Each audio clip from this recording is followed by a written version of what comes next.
When the whole world was talking cricket, I was like, Formula One it is. A lot of people don't realize that an average I-League or ISL footballer can actually make enough money to have a comfortable life, like a corporate person. And I got a call at 5 o'clock in the morning because Richard called up Mr. Puri and said that I'm not going to anchor this show with anybody except that girl, so could get her back. We will work in sports, but we will do anything but cricket. Sports will only see a meteoric rise in India when it becomes a part of your day-to-day life.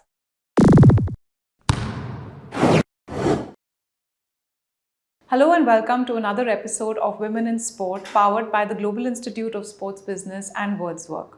In today's episode, I have with me Ms. Rashim Sharma. She is the co-founder of India on Track, which is one of India's best sports management companies.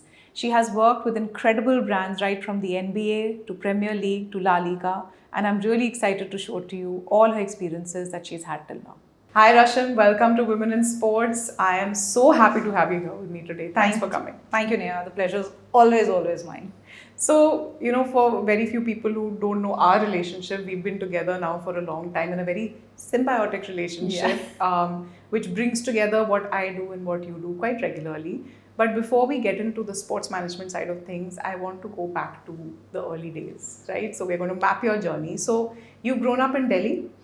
Predominantly, Dad was in the services in Air Force. So I've been to different parts of India, but I'd done most of my schooling in Delhi and then a part of my college in Mumbai.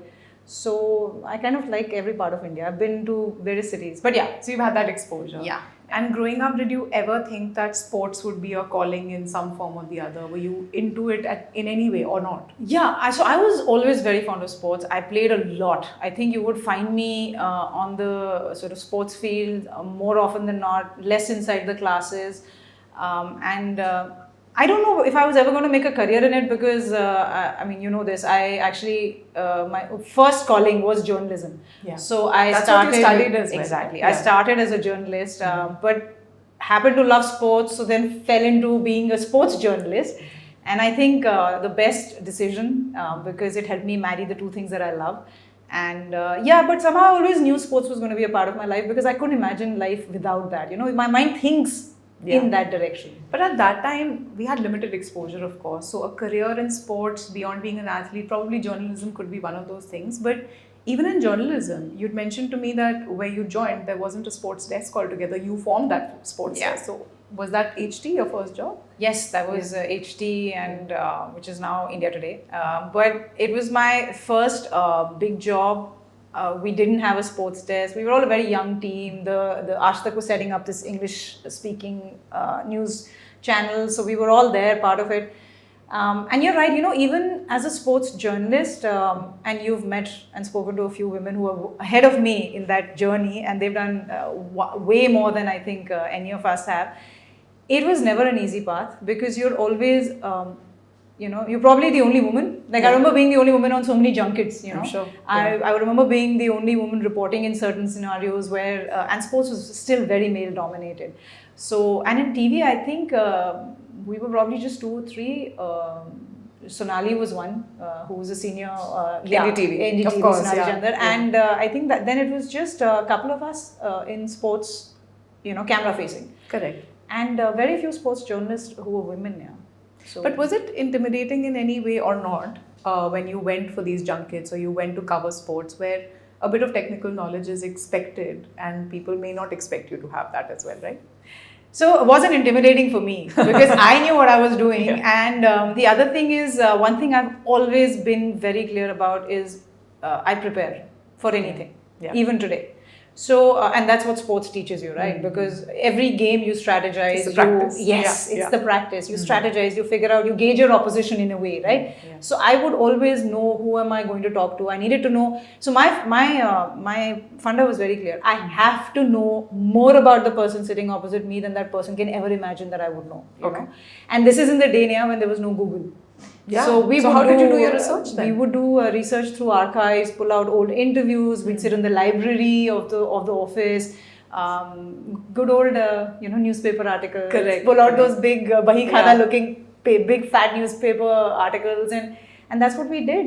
So we would get a lot of information. And yes, I've had many stories where I've had, athletes and cricketers and former cricketers and some legendary cricketers actually off air tell me, we're really surprised that you can speak sports or cricket. And I was like, but I am the cricket anchor. And they're like, it should be expected of you, right? And I remember I was like, and I'm very fond of Mr. Arun Lal. And I mean, I'd done this whole 2007 World Cup. We had a massive panel of guests, and we had Kapil Dev and Richard Hadley, Anshuman Gaikwad and Nayan Mongia and Arun Lal and, the works. And I remember all of them having a discussion amongst themselves about, and I'm sitting there on the table and they were, from their side, they were being very nice. Okay. They were trying to be complimentary and they were saying that, it's very refreshing that she knows cricket.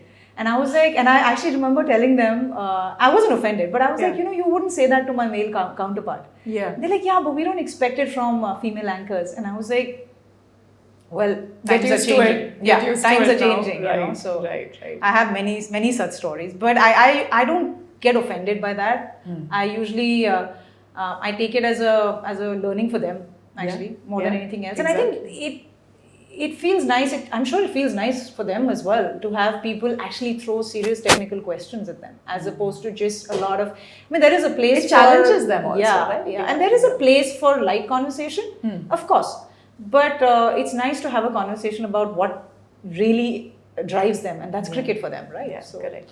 Do you recall maybe the most memorable interview that you've done, or the most memorable trip that you went on as far as the junkets are concerned? the most memorable interview, actually, it wasn't so much an interview. I had this lovely interaction with Richard Hadley. I met him, and this is the 2007 World Cup, and India was struggling in that one and got knocked out by Bangladesh and all that. So I was interviewing him, and I was the one who was sort of anchoring those shows with him. And I finally finished my shift, and I think I must have had a 12 or 14-hour shift. And I went home, and I got a call at 5 o'clock in the morning because Richard called up Mr. Puri and said that I'm not going to anchor this show with anybody except that girl, so could get her back. Okay. So that was a moment, because you're like, okay, must have done something right to have somebody like him, ask for you in person. And I had a fabulous season with them. Unfortunately, India didn't. Yeah, but you had a good time. I had a fabulous season. Most memorable trip was. Actually, it would be a sort of toss-up between two. The first one is my first ever outdoor shoot, which was the Raid the Himalayas. So, that was your first outdoor shoot? And I loved it. The most scenic event ever. Amazing. And it was really tough conditions to shoot in. Yes. And I that had, also motorsport is hard to shoot. It's hard to shoot. Yeah. And first time you're out in the field. Yeah. But I had an amazingly experienced camera person, Subodh Saxena. Brilliant. And he'd reported on some very, very serious issues and stuff. So he said, let's do sports. And the second one was the first time I went to a Formula 1 circuit. It is my all-time favorite. Which one did you go to?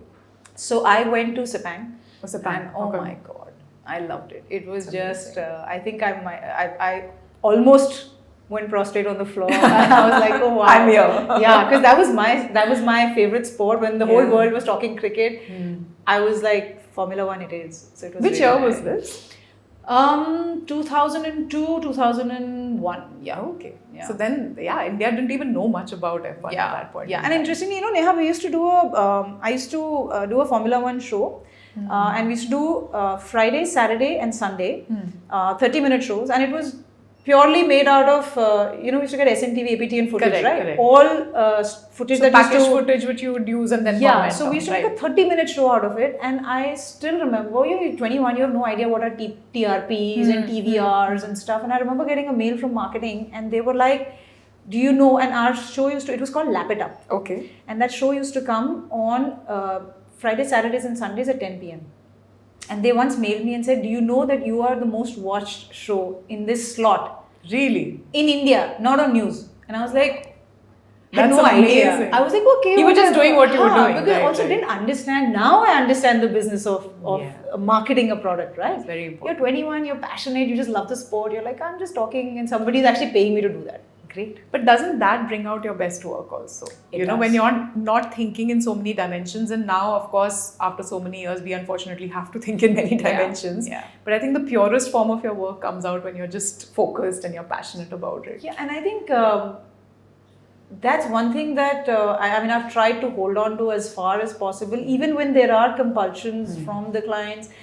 I mean, recently I was having a conversation with my team, and there's a, we were talking to a certain potential client, and they were asking for something, and I could sense from the look on my team's face that they were feeling very demotivated, because they could sense they could do so much better. And I remember telling them, it doesn't matter. Even if we do what the client is asking you to do, just make sure that you do it so well that it is the best that anybody could have done it to that brief, and you have to hold on to that, because the reality is that commercial realities will step in, right? And that is the longevity of it as well, right? And it's fair. Everybody's vision is different. Ultimately, we were able to do Lap It Up genuinely, Neha, because nobody cared. We were a young channel. There was no pressure of TRPs. There was no pressure from the higher ups that we have to have traction, TRPs, advertising. There was no ad slots. We just launched, right? Yeah. So it was the best 2 years initially, because we were given that runway to just get a hang of, and we were a very young team. So was it with that only that you went to Sepang as well? Yes, with that show? Yes, absolutely. So in fact, I went and I made a lot of really nice friends there. Again, the only woman on the entire junket. Seriously? And motorsports journalists, predominantly male in India. And I think I was the only woman, and probably the only one from North India, or one of two people from North India. But did you get all that access to the pit garages, seeing the tire changes? Everything. And it was really nice. So Karun Chandok. Karun was there. Yeah. So Karun's dad was there. Karun was there. Yeah. Vicky was there. Karun was there. And in fact, Karun was my first sort of one-on-one interview. He was very young. He was 17 when I met him. Yeah. And they were wonderful. They were so nice, and they showed me around, and it was quite an experience. So that's, I think, something we have in common. I started sports and motorsport as well, and I was on the other side of taking junkets. Yeah. So within my first year in sports, I was fortunate enough to visit, I would say, 4 to 5 circuits, and I think each of those experiences, and I was watching from the garage. So with Naren, with people like Karun, and it was incredible. First of all, the community is small, but it is incredible. And I think it was a great step into the sporting world, where it's very, very inviting. It's very exciting. It's very exciting. And you feel that rush. I think that's what kept me going in sports also. I still do. You still do? I still do. I remember when we were doing movement, one of the years Alan Shearer had come, and that was the first time, that was the first time he'd come to India. And I met him. So, it was a 2-day thing, and then obviously it's work, right? Yeah. So you're not going to be sort of falling over, acting like a fan, even though inside the fan in you is like, oh my God. You have to behave. I've had these moments exactly. as well. So you're like, no, must. Yeah. So I still remember the moment I finished the work. I walked up to him and I said, you are one of the reasons why I love my job. Yeah. And he was a hero in our generation, right? Correct. I mean, not this current generation. So I was like, can I just take a picture with you? And he was so sweet, and he's like, how have you been quiet for 2 days? I was like, no, it was work and all. I had to have that. I don't want you to maintain that professionalism. So you do. This is another thing I want to ask you, where people like us are seeing global superheroes often enough, and to curtail that excitement and be professional is something I've struggled with sometimes, but I've maintained. I have maintained. And I think you do that too, right? Yeah. I mean, I do. Sometimes I let the fan in me have a say. Yeah. Because otherwise, once in a while. Yeah, like I remember when we met Deepa Karmakar. I was like, I mean, in terms of global stature, we've met bigger people. Yeah. But there is something, because someone like that reminds you of the child in you. Correct. The little girl in you who wanted to play basketball, and you were the only person in the entire team. So you'd play with the boys. Because the girls wouldn't play. Or, you would, and I grew up with an older brother. So I only knew how to compete with guys, So which is why, coming back to that first question you asked me, which is that, did you ever feel a little out of place, or, I never did, because I didn't see myself as a woman in sports. I just saw myself as somebody who loves sports. Yeah. Right? And you love sports, and I love sports, and everybody else sitting there loves sports. And, it's gender agnostic. It doesn't matter. It genuinely is. When you come down to it, I think there's a lot of preconceived notions that people have initially, which very quickly die down. And at least you and I have not faced that, otherwise we won't be here No, today. and it's easy to do that if you know your job. Absolutely. That Preparation. is the All about professionalism. Going back to a lot of days spent in journalism, what made you think that, okay, now I need to pivot and get into something else? And then what led you to India on Track after that? So, I think I'd done about 8 years of TV, 24/7 news. It's very hard because it's time consuming. There is no downtime. You're at it 24/7. And then my husband he finished his MBA. He got a job opportunity in the UK. And I remember he called me and he said, "But it's in the UK." I was like, "Let's go." Okay. And he said, "You just leave it." And I was like, "Yeah." And I remember a lot of people told me, because I was anchoring by then, and I'd been anchoring for 5 years by then. They were like, won't you miss it? Won't you? And the only thought in my head was, you don't actually miss something if you're going to take it with you, right? Yeah. I'm carrying sports with me wherever I go. So I never joined TV to be an anchor. I fell into it because Mr. Uday Shankar one day walked up to me and said, "Why aren't you anchoring?" Okay. And I was like, "I have no training." He's like, "Get on air, you'll get the training." So you learn on the job. Yeah. Right? And then what that did, Neha, and genuinely a blessing in disguise, when you're away from a world that in a way you think defines you, the fear comes out. Because it's survival. So what was then. surrounding you, you literally got out of it. Okay. Because there was no other way. Otherwise, you'd be thinking, "Oh, if I do this, but what if I'm not successful? What if I venture that way? But if I take a break, I'll lose momentum. I'll lose my position. I'll have to start from where I left off. All of that, right?" I had no choice. I made one decision, which was that I'm leaving. Yeah. And then everything followed after. Everything followed after that. I met a lot of like-minded people. I spent those 3 years discovering or rediscovering things about myself that I used to love. Like I love writing. That's the reason I went into journalism. I actually wanted to be a writer. So I wanted to be a writer. And then broadcast after. Yeah, and I loved poetry.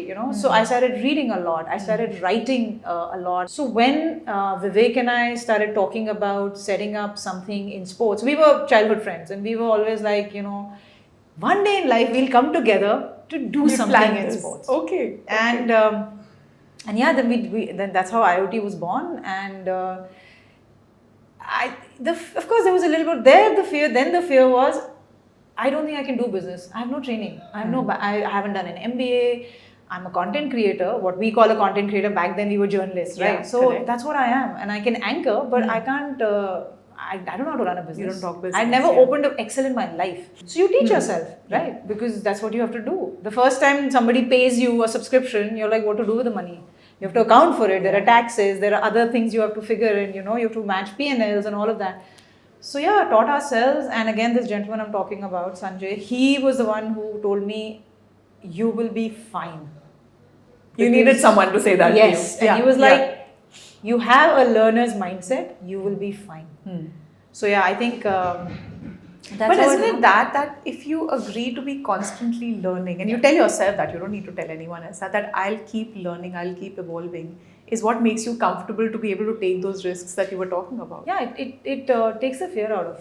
I mean, you'll have butterflies in your stomach for sure, and there will be moments where you'll be a little unsure. But the fear goes. Yeah. Whatever it is, you will make it work. Yeah. To the best of your ability. Like you said, you also stop worrying about how the world is going to view it, right? At the end of the day, if you feel like you gave it your best shot, and it's not like we've not had bad times, or we've not had bad events. And we made our bad decisions too, We made bad decisions. But we learned from it. Right? That's why I'm saying that learning mindset is really important. Very important. And you also learn, therefore, to forgive yourself. Yeah. Which is very important. Because you're human. You will make mistakes. If you don't make mistakes, then either you know everything or you know nothing. Yeah. Right? Correct. Better to What make I've the mistake realized and is when it gets very complacent, when you think you know it all, is when you make maximum mistakes as well. Yes. So I try to keep myself on my toes for that reason. Yeah. But what was the original premise or thought of IoT, India on Track? What were you thinking when you all came together and decided to start this firm? The most foolish way to approach any business idea, which was that we will work in sports, but we will do anything but cricket. In India, that's like suicide. You're like, but did you kind of hold yourselves true to that promise? We did. It was tough. Yeah. Very tough going. I remember there were so many people who told us, "What are you doing?" We've actually, initially in the initial years, we actually turned down work, which was coming to us from cricket circles. Because that's the easiest thing to start with, right? To gain that volume. Yeah, and we've all grown up, like I loved Formula One. I used to be a runner. I loved playing basketball. Vivek was a national junior skating champion. He loved football. We all loved different sports. He used to play tennis. We always felt like cricket just got a lot of attention and absolutely deserved. Nobody's saying it's not deserved, right? But there is so much out there, and we were like, somebody should speak out for the other sports. We also, Neha, I think it's kismet also because ISL happened, Premier League, people Things have were started kicking off at that point. Yeah, and then I mean, I still remember, and this is the story I quote everywhere. Our first meeting, we used to work with Arsenal back then, so Arsenal soccer schools we used to run, and we went to the first school we went to pitch the program. I remember telling my business partner Rohan, I was like, they're not going to understand what is Arsenal. And he was like, you're joking. And this is the era of Arsene Wenger, right? Correct. He was like, it's not possible. How can they not know Arsenal? I'm telling you, this is not. I said, okay, we walked in there and, we said, we're from Arsenal soccer schools. They were like, what is soccer? I was like, okay. I said, okay, fair enough, football. And then they were like, we said, it's a football club in England. Oh, you mean Manchester United? We were like, no. God. So, when you start from there, nothing is difficult after that. Correct. Because you're literally starting from ground zero, right? You're educating your potential customer. You're not trying to sell to a customer. But so you all started with trainings? That's how the work started? With training, and then it moved into other aspects like management. Yeah. Right? So we started with training, which was our bread and butter. And then what also ended up happening was, the Indian market was opening to sports. Yeah. International brands were realizing that their markets are drying up or stagnating, and there's a huge potential in India. Indians were starting to travel a lot, so they were starting to experience different sports differently, right? And so the exposure to international sports and sports brands was growing. A lot, and the awareness, and then the brands started to come to us and say, you know what, India is a very unique market because a lot of the brands that would come to us were European brands or international American brands. The cultural familiarity is missing. Yeah. So how do you tap into an Indian fan? The mindset of an Indian fan, we're still in that, other than cricket fans, we're actually still in a sort of a baby stage. In Europe and stuff, if you look at fans of clubs, of football clubs, or NBA clubs, or NFL clubs, the loyalty goes back generations. It's very mature, it's very defined. Yeah, I mean, there are people who are second or third generation fans of a club because their families have been born and brought up there. The club has given back to the community. The community it's got a legacy angle to it. Exactly, well. right. So then the brands were like, what do we do? When we started working with LaLiga, they were like, what do we do? How do we talk to the Indian fan? So that's where the sort of the management part of the business started. Correct. Because they wanted a strategy. From an engagement perspective. From an engagement perspective, from a marketing perspective, how their fan engagement strategy. So then we started first telling them what the landscape is. How do you define an Indian fan? Because a lot of there was a lot of initial conversation around investment and return, and we were like, you can't look at it that way. At least in the initial years. Yeah. And also Indians as people are different because we form roots. It's reflective in our society. Our families are that. Yeah. Right? We don't have people coming in leaving our families. Right? We hold on to people. We Everything's hold on to long-term. friends. Yeah. Like it's like, tum dil mein rehte ho. I remember having these conversations like, you have to tap into the emotion of the fan. And you have to tap into the social emotion of the fan. Yeah.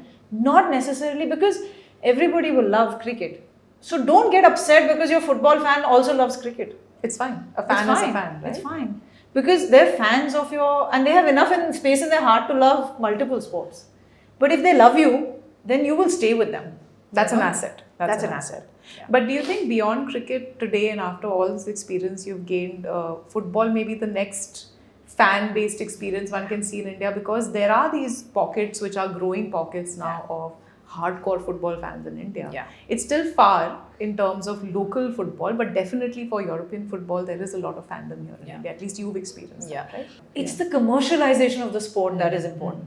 See, there have been, if you go to multiple pockets in India, you go to the northeast of India, which is not just one state, it's multiple states. South of India, you go to east Kerala. of Kerala, you go to West Bengal, you go to, JCT Faghwara, there's a huge legacy that comes out of Punjab as well. Yeah, true. You go to all of these places, there's a lot of football happening and people have loved that sport. The problem was commercialization. How do you make a career out of it? So what used to happen was when it was time to start figuring out how to earn a living, football fell by the wayside. Right? Cricket, thankfully, was able to still show a path. And then IPL, of course, completely changed that. It changed the game for them. Yeah. And the other thing is awareness. A lot of people don't realize that an average I League or ISL footballer can actually make enough money to have a comfortable life, like a corporate person. Yeah. Right? Yeah. Like even in corporates, you'll have people who'll have like 20, 30 lakh salaries. There'll be people who have 3 crore, 10 crore salaries, right? That range exists in sports as well. All industries, basically. All industries. Yeah.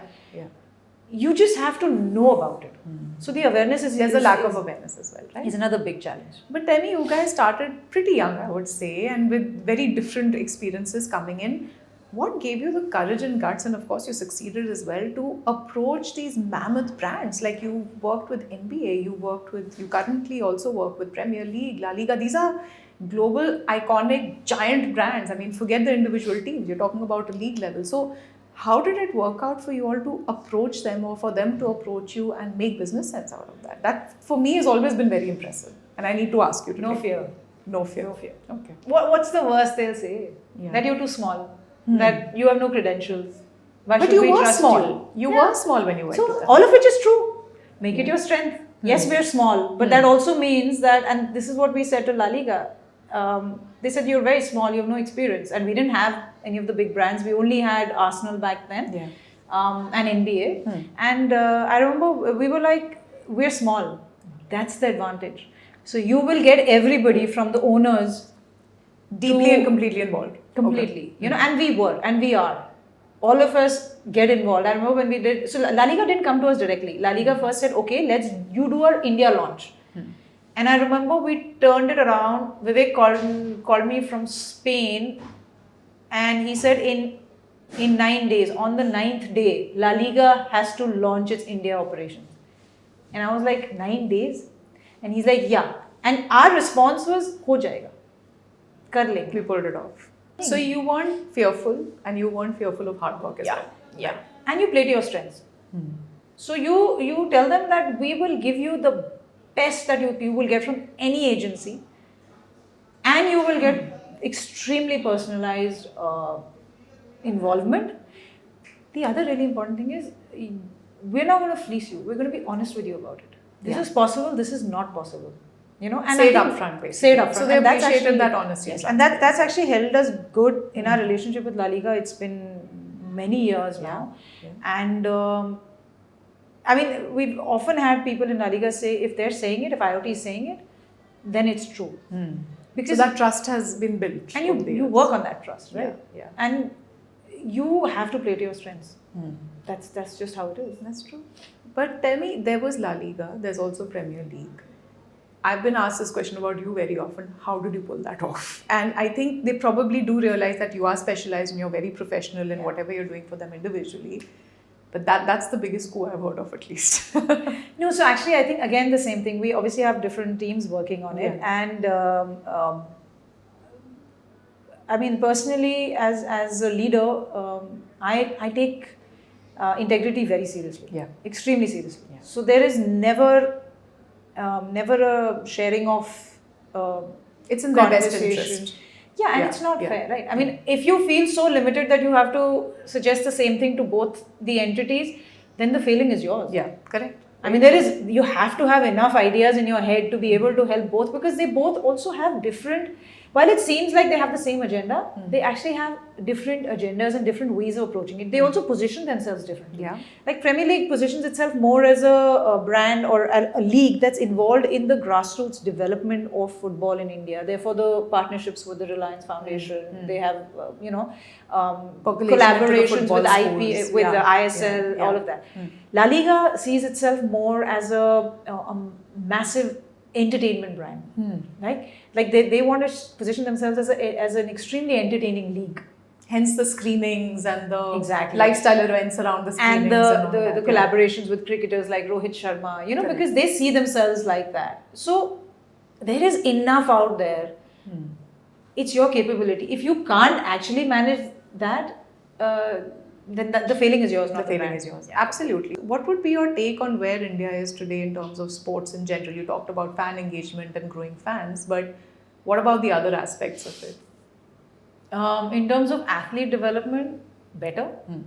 I mean, so I'm intrinsically a very optimistic person. I like to look at the glass half full because looking at it the other way around is just defeating. It doesn't help anybody. It is better for sure. We see the results at the international stage. Also, you know this, Neha, there's a lot more that goes into an athlete's performance. It's not just their ability. There's a lot that goes out and that plays out in the background. So definitely better. I wish the urban uptake of sports would be better. I think because a lot of the talent is not really coming from there. And we still do it as a tick box. You know, I have to admit though, a lot of times people look at sports and look at sports from the lens of champions. I actually think sports should be a way of life. That's the big difference. So culturally, India has not adopted sports as a way of life. I mean, and I remember having a conversation with Jose, who was LaLiga's MD in India till a short while back, and he was telling me, he said in Spain, when we have examinations, we forcefully send our kids to go out and play for at least 2 hours, because when you play, and this is just pure medical knowledge and I'm just paraphrasing, but it releases endorphins. Endorphins sharpens your brain. Your brain is sharper, therefore it's actually conducive to them studying. Yes, so you'll absorb more of what you're studying because your brain is sharper, you're more aware, right? In India, it's like we've had parents call us up and say, please stop encouraging our child to come and play football, exams aane wale hain. And unfortunately, that is... and it's just that 1 hour, right? It's just an hour. Exactly, and this is your child, you know. So I wish the urban uptake, and I think sports will only see a meteoric rise in India when it becomes a part of your day-to-day life. Like, you know how in some cases gymming is becoming a part of your life, eating is a part of our life, sleeping is a part of our life. Sports should be a part of your life. It has to be. Especially in the school and college stage. Absolutely. So how much role, because you all are dealing with schools and the training side of things a lot, how much of a role do you think schools need to play over here in terms of not just organized sports, which is what you're integrating into their spaces very smartly, but what's their role in this entire cultural uptake? A lot, because a kid will spend anywhere between 6 to 8 hours in their school, which is the most productive part of the day. And to have physical education once in a week, a 20-30 minute, I mean, it's laughable. It's literally ticking a box. Because education... that hasn't seemed to have changed too much. And it doesn't matter which school you go to. You go to the elite schools, you go to the regular schools, you go to the government. Probably government-run schools have more playtime because of various other constraints. But I just don't understand. Like you have to. How can you not have a sports period every day? As adults, you tell people, and all doctors across the board say that you must at least do some form of exercise, whether it's walking or gymming or running or whatever takes your fancy, for an hour every day. But your kids are only getting 30 minutes once in 5 days. And they need to be far more active than you anyway. And they have so much energy to expend. Correct. But has the uptake been good? I know you have these, a lot of issues when it comes to boards and getting kids back on track. I think there are also challenges which I feel we should talk about. So when the pandemic hit and a big part of your business was in schools. Like that. How did that even work out? I mean, what gave you that resilience? Because I know it really impacted your business specifically because the schools were shut down. Nobody was coming out overnight. And because that was a contact sport. There's no way, right? So and kids, right? And kids. So adults are still being a little brave, but nobody will take a chance with their kids. And I completely understand. You shouldn't, right? It was hard, but I don't know, Neha. It just, I think this is the mindset of a sports person. You just never give up till your body gives up. So because I remember 2019-20 was probably, touchwood, a peak moment also for IoT. You were doing multiple schools all over the country. You were doing sports management, looking at these topmost brands. NBA just did India Games and so much momentum around that. And then the pandemic took away a lot of at least this side of the business in terms of just those 2-3 years being nullified. So that resilience was really important. It was very important. We were very fortunate because a lot of our team, again, because they're passionate about sports, right, held on. And they held on for as long as they could, right? And we diversified, So we knew we couldn't go outside. So I remember within 3 days we converted to an online training program. The whole organization got together. It didn't matter whether you were part of training or not. Everybody got together, including all the way down to our finance guy who was helping us, figuring out the back end and everything and talking to banks. And we just converted the program to online. Most importantly, because we wanted to continue with the kids, we didn't want to lose the... See, it's harder if you lose the customer, right? And engagement is really important. So we converted online. We started improvising. So because we realized there's uptake online, we started approaching brands to do a lot of online engagement with their employees, because they were struggling as well. Everybody was struggling. The whole world was struggling, right? Yeah. So we did a lot of different ways. We started doing fan engagement online. We started doing watch parties, which suddenly have become like a thing now. Yeah. And I think virtual watch parties found its origin during the pandemic. Completely. And it was all, again, never been done. So, and in India, the unique challenge is bandwidth, literally, like internet bandwidth. Yeah. How are you going to, organize any kind of online engagement with more than 3 people in a window when you can't even hold down a 10 people office call without bandwidth issues? But thankfully, the infrastructure was already building towards that. The telecom industries were already working on figuring that out. But you survived. You survived. It's been 4 years. We all did. I know. I'm glad we did. I know. Seriously, because unfortunately, quite a few couldn't also, during that time. But pivoting into your sports management side of things, and I don't know how many people really understand there are multiple things that go behind sports management as well. So if you were to very simply dumb it down for me and give me a sense of what your typical work looks like as far as sports management is concerned, that would be interesting. Actually, I'm very glad you asked that, because a lot of times when people tell me, I want to do something in sports, I don't know what. And I get this question so often from the young, and not just girls. Girls too. I wish more girls would ask me that. I think girls by default discount the fact that there'll be nothing for them to do, because it'll be late nights or it'll be crazy hours. Yes, there's that assumption. There's that assumption. In parts, but that exists in corporate also. Yeah. There will be late nights in corporate also. When I was in media, I was doing 24/7. I used to have late nights. I used to come back home at 3 in the morning. I would do, the graveyard shift. That exists in medicine as a doctor. That exists in everything, right? There's also an assumption that you need to play sport or have had some experience in sport to get into this industry. And I'm the biggest example of that. I was telling everyone that I don't play. Yeah. I probably enjoy it, but what I loved is, and my passion is PR. Yeah. Actually, Yeah. Sports came after that, because within that the subset was sport. So I think a lot of the girls don't even know that you don't have to be playing or having had a career as an athlete to then jump into a career in sports management. In fact, I very often now look for people who don't have a sports lens, because then they're fans. Or potential fans. See, either you're already a converted fan, so therefore you're great for the organization, you understand sports, you breathe, you sleep it, whatever.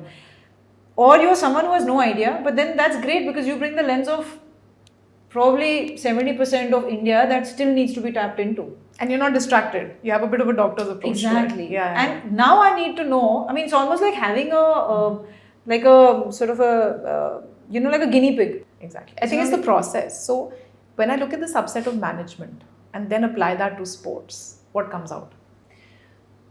A lot. There's so much in sports management that exists, right? There's, if I just look at it from what the team that I lead, of course, there's a whole training side of it. Even in the training side of it, there's communications.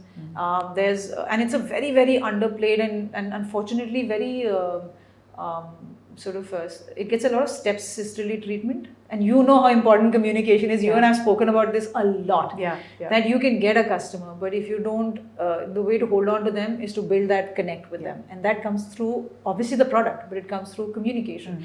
There's marketing, there's events, which is another thing that we do, right? There's pure training, which you can get into if you love sports. There is, in my organization, you could be in the design side of things. You could be in, and up to content is a huge thing, right? Also, brand activations, generally speaking, there's a lot to do over there. To understand brands and their needs, you don't need to know sports. It's an advantage, of course. Yeah. Because you're able to talk the sport, right?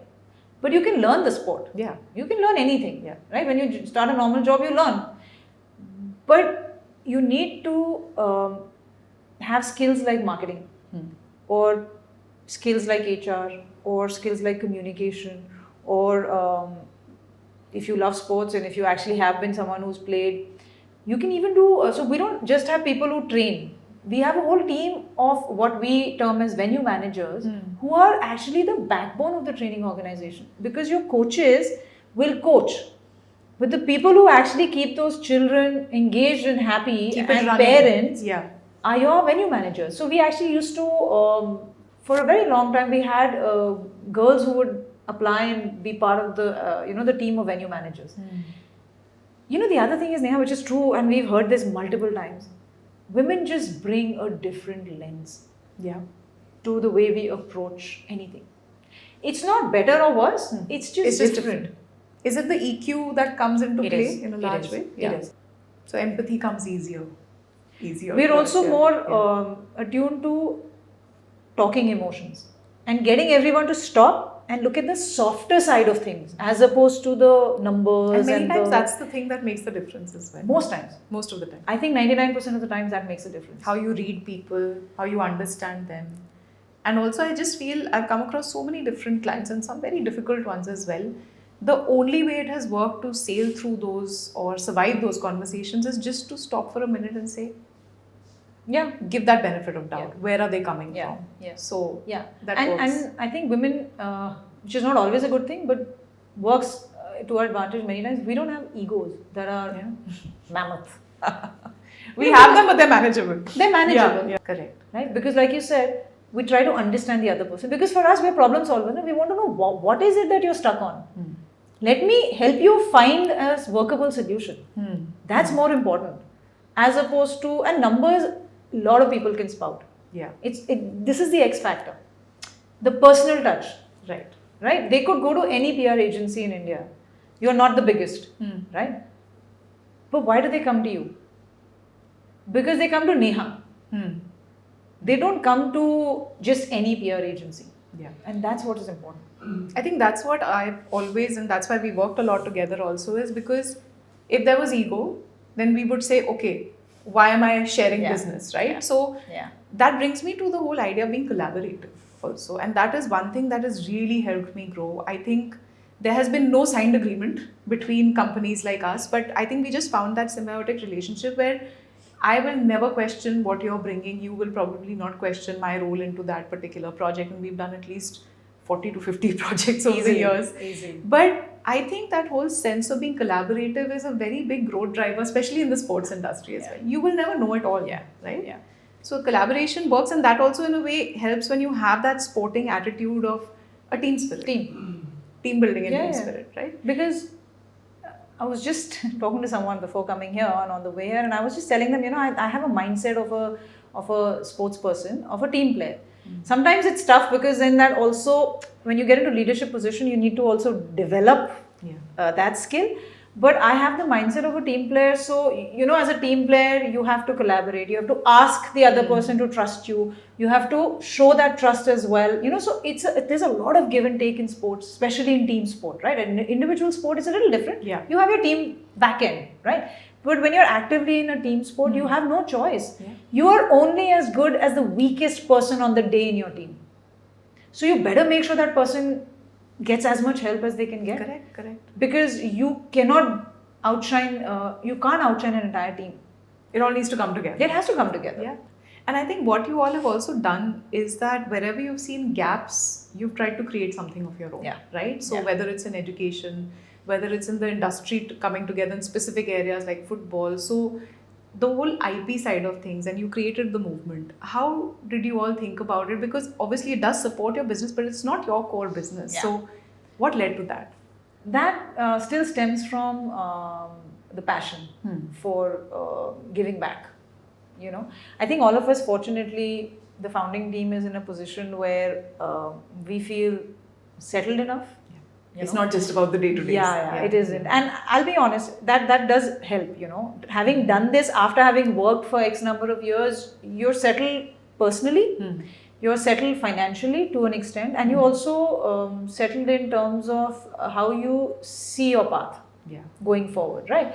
So an IP like movement, or now we're getting into the content space, or all of that it all stems from wanting to give back. And for us, because we can't directly, training helps to directly feed into the giving back, where we're helping create athletes.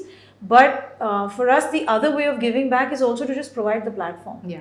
Because the biggest challenge in sports, and I personally feel that's really important, is that there's not enough of a platform for us to hear what people are facing, what women are facing in sports, not just as athletes, just as women like you and me. What are working moms feeling like, right? What are young girls feeling like?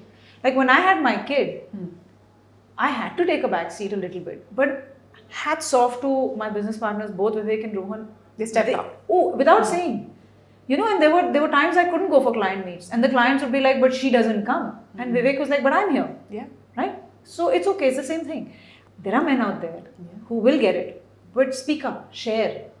But I think it's gone beyond that a bit, and I'm very encouraged to say the biggest corporates, the biggest leagues, anyone. I have done so many Zoom calls during the pandemic with someone jumping up and down at the back, and that's absolutely fine, as long as you don't take away from your seriousness and commitment towards the work. So I think that ability to switch on and switch off and still be very, very tuned into what you need to do. So of course it grows the layers of us as human beings, but I feel that's also an interesting challenge to have, right? Absolutely. But now you're seeing also a lot of corporate involvement in sports. And that's a great thing, because that is where we'll also monetize it and grow it further. So beyond the leagues, beyond the international leagues coming into India, another layer is being added towards corporate wanting to activate themselves in the area of sports. So is that a huge opportunity? How is it working out right now? Massive opportunity. I see it on two fronts. One, of course, is because the investment in sports is going up.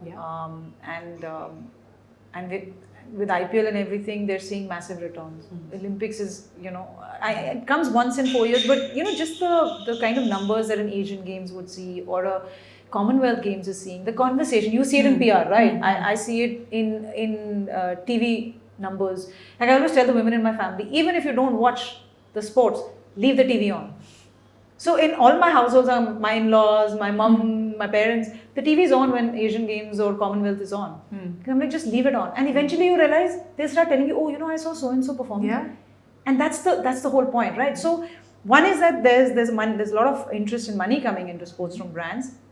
The other opportunity is,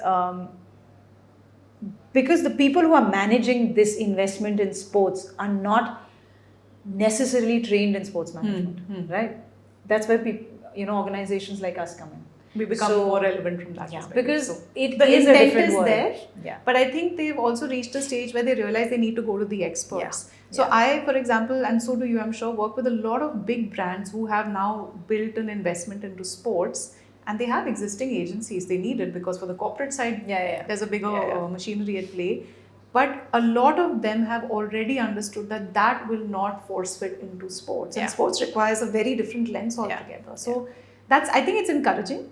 But do you think corporates need to be also guided? Because like I said, the intent is there, but how do they channelize this intent into various forms of investment into sport? Oh, definitely. What happens is, because a lot of people who are in corporates don't actually have the sports background or the sports management background or the experience to understand the industry that well. They're not really sure what to do. Plus, like most things, right? If it works, popular hai, chal gaya, to sab wahi karte. So everybody's like, ab digital karte hain, campaigns karte hain. You keep trying to explain to them, yes, one thing works, but that's not the only thing that works. And you have to have a much wider footprint, right? You can't just do that one thing, then you're a blip.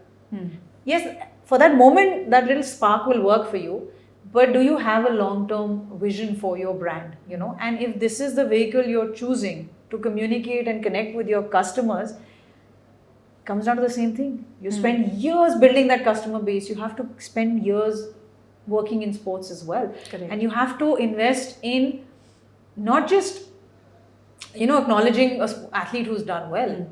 You have to actually go to the very basic level, because kids love to play. That's the bottom line. Children love to play, right? Human beings are born as outdoor beings. Otherwise, we'd be sitting in homes. And brands need to understand. Then you do, like for example, when we work with Apollo, we do something called Road to Old Trafford. Lovely program. And you know, if I tell you about it, you would be surprised. And it's something that's such a lovely opportunity. We do like scouting across India. And you know, there are tournaments that are played. This is for people over 18. And then the winning team actually gets the chance to go to Old Trafford and play at that pitch. That's amazing. Money can't buy you that access, yeah? It doesn't matter how much money you have, you cannot get that access. It's such a lovely thing. Their United We Play program, which is targeted at children, it's a program that now is expanded into 5 countries, including India. Imagine as a child, Neha, if you and I had that opportunity, if I had the opportunity as a kid to just be taken to Sepang or be taken to an NBA. You know, my favorite team is Golden State. Unfortunately, really struggled this season. But if I had that opportunity, what would I do for that? And how would it have changed my life? Right? And that's something a brand can buy into as an experience. Exactly. Right? But they don't know how to do it. So I think agencies like ours help you unlock that. Yeah, correct. I think it's also dependent on how sports can play a role in a brand's journey. So sometimes a brand only wants visibility, which is absolutely fine, and hence the whole athlete engagement or sponsorship aspect works, or you know, just put yourself on a jersey, your job is done. Sometimes it's more than that, which is where the participative sport or the grassroots sport starts coming in. And I've also seen the brand sometimes being a bit confused on how much of it is leading towards the marketing side of things and how much of it is CSR. And sometimes it either comes together or they don't know where to land it at. Yeah. And the typical thought is CSR is grassroots and marketing is brand building. But is there a bigger way to look at this? Definitely. Yeah. Because there's actually a third space that exists, which is what we do, which is engaging at a grassroots level, but not through CSR. We do it as a fan experience, you know. And that's what we encourage most brands to do. We see most big organizations will have a CSR arm. Yeah. Should be done 100%. But those are not the only children or fans or consumers who need to be engaged. There's a whole world out there. Forget everything else. You just look at look at metros in India, right? There are children everywhere that want to be engaged with. Grassroots is basically about engaging and talking to those kids. There are a lot of brands who can't talk directly to children. That's the other thing, right? Sports is it's like arts. It's a healthy, constructive way to it's communicate. a very positive space. Very positive. And when you're communicating to children and through children, you're communicating to families naturally. Exactly. Right? Yeah. And in this day and age, I mean, our generation was different and the generation before that was even more different. But we couldn't dictate to our parents what we wanted. There was still a bit of balance, like I'm your parent. Yeah. Children today, especially in urban India, tell their parents. They are actually the decision makers. The parents are just the executors of the decision. You know this, you're a parent too, right? You will try and guide them, but if your daughters want to do something and you're not doing it out of I'm defeated by the kids. You're doing it because you're like, I'm empowering them, let them decide. I would They're also that much more aware. Exactly. And they're exposed to that. We're also more open to letting our kids make the mistakes. Correct. Early on. Because So like you this said, is they're a more very aware. potent space for sports to land at and sports with brands to land at as well, right? Yeah. That's very interesting actually. But I just feel for a brand to look at sports as a marketing tool is a very interesting way to engage themselves. It doesn't necessarily have to be connected, but it's a great way to tell a brand story in the most positive, unquestionable light. It doesn't. I mean, if you look at, when you look at brands that, for example, when you look at a sanitary pad, who would have ever imagined it would be sitting on the jersey of a IPL team, yeah? We had beauty brands, you had Masaba, for example, right? And it's important. Like people would be like, but WPL allowed for that to happen, right? Exactly. And then people could say, what does a beauty brand have to do with sports? Everything. Yeah. Talk to Serena Williams. Ask her how it made her feel every single time she turned out on that pitch, on that court, dressed to kill. It changed how she felt. Therefore, it changed how she played. And it's fine. There's nothing wrong with that. There is, we live in a very sort of boxed world where अगर makeup लगा के जाएंगी तो she's not a serious athlete. या अगर ऐसे करके जाएंगी so and so is. It's not true.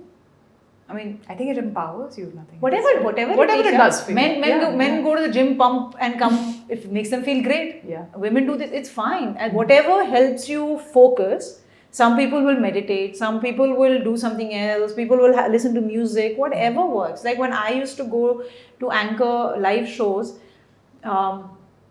I get a lot of butterflies. Even today, I get butterflies. In my That's a good sign. Yeah, it's a good sign, and Yeah. I love that feeling, Yeah. right? So I would be prepping, and then I would just leave my papers, Yeah. and then I would just walk. I remember standing in the wings, and I'd look at the whole audience, and I'd just go in the zone, and I'd be like, okay, now I'm just going to enjoy, right? Everybody does a different way in which they prep. Correct. So you're right, you don't have to be a brand that has to be intrinsically connected to sports. Because again, sports is in our DNA. Human beings have been running for generations. Correct. We've been moving for generations. It's only now we've slotted them into, oh, if you run, then you're a runner. If you, like I knew people who tell me, I've never run in my life. I said, you realize how simple That's that impossible. sounds. Yeah. You run as a baby. We're built to run. Yeah, you're built to run. When your child is running, the child is running. You can say, yes, I've not been a long distance runner. Yeah. But that doesn't mean you've never run in your life. But movement, hence sports, is part of all of our life. Absolutely, right? Absolutely. And sports is in movement, right? So what's your final take on the topic here, women in sports? And like I was saying, the lens is not necessarily an athlete, but just more women coming into the industry. We've seen it from very early days when there were very few, but I'm kind of encouraged now to see there's a lot more happening. A lot of it is about awareness also. It is. I think it's also about just knowing that there is a world out there for you.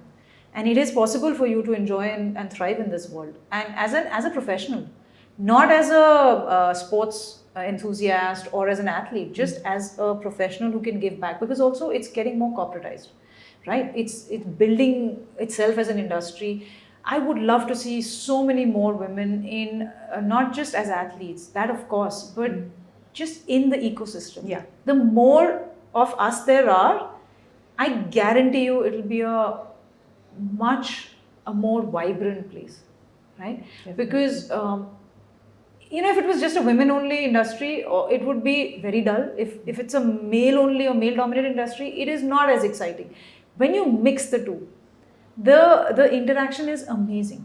And the exchange of experiences, EQ, IQ, the way, men look at things more analytically, women look at them more they look at the fluid side Aspects. of things more. Yeah. It'll actually enhance the It all industry. needs to come together actually. It does. And I really, really feel, and I genuinely believe this, that you have to speak and ask for what you need. You will find collaborators out there. There are more than enough. And we're married to 2 such men. We have more than enough working partners like that. Correct. Right? Get out there, ask for it, and don't be afraid.